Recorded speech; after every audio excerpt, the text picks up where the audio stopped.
All right, what's going on, you guys? Nick here with Nick's on the Power. So today I wanted to make a video about a bodybuilder named Boyer Coe. So Boyer Coe was a golden era bodybuilder that had a very long career and arguably had some of the best bicep development in the sport in terms of having a short bicep insertion.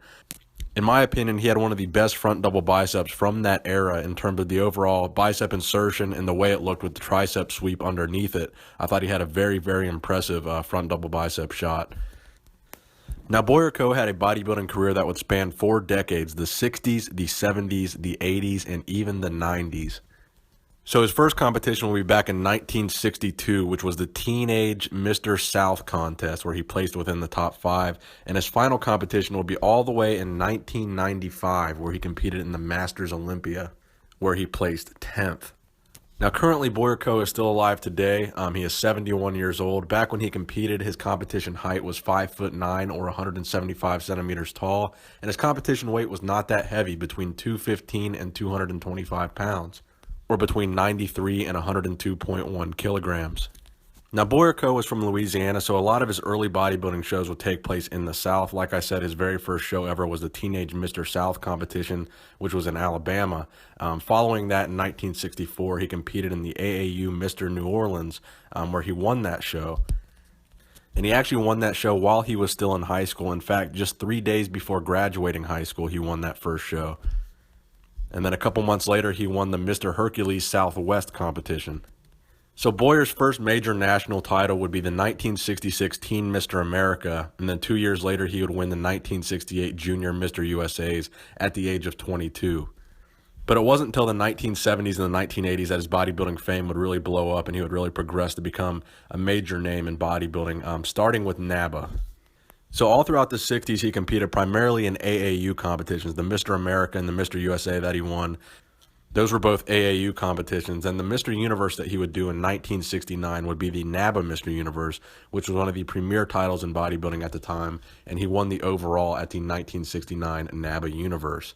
In 1970, he would place first in the short division of the NABBA Universe. Then he would go to the IFBB in 1971 and compete in the 1971 IFBB Mr. America, which he won.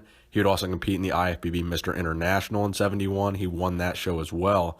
And then he would compete in the 1971 WBBG competition, the World Championships, which he won the overall there as well. And the WBBG, their World Championships, was essentially their equivalent of the Mr. Olympia or their equivalent of the Mr. Universe. It was their biggest title, so that was a major title win for him, even though it wasn't an IFBB show. And he would win that show yet again in 1972, and then in 1973 he would win the NABBA Mr. Universe again. And then immediately after winning that NABBA Mr. Universe, he would go back to WBBG and win their World Championships again in 73, and then in 74 as well.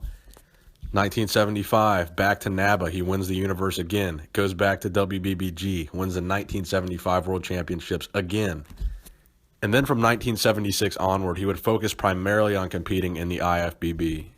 So he would place in the top 4 at the IFBB Mr. Olympia in 1977, 1978, and 1980. And it's important to keep in mind that in 1980, that was the year that Arnold Schwarzenegger made his comeback and won the 1980 Olympia.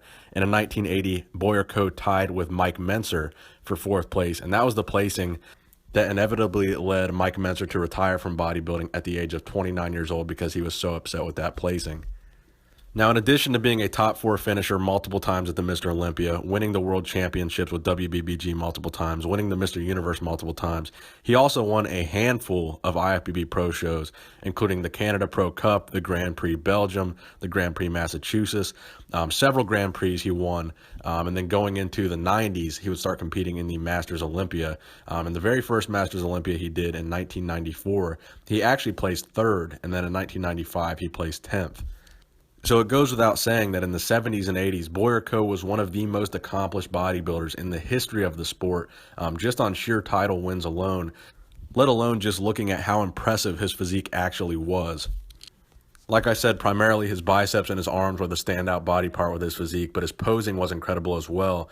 His conditioning was usually incredible, but the posing was really a big factor of it. He would hit victory poses, crucifix poses, vacuum poses, mantis poses, all of the greatest classic poses you can see Boyer Coe hitting and pulling them off very, very well. In fact, I would even say some of the poses he hit so well, it was almost iconic to see him hit those poses.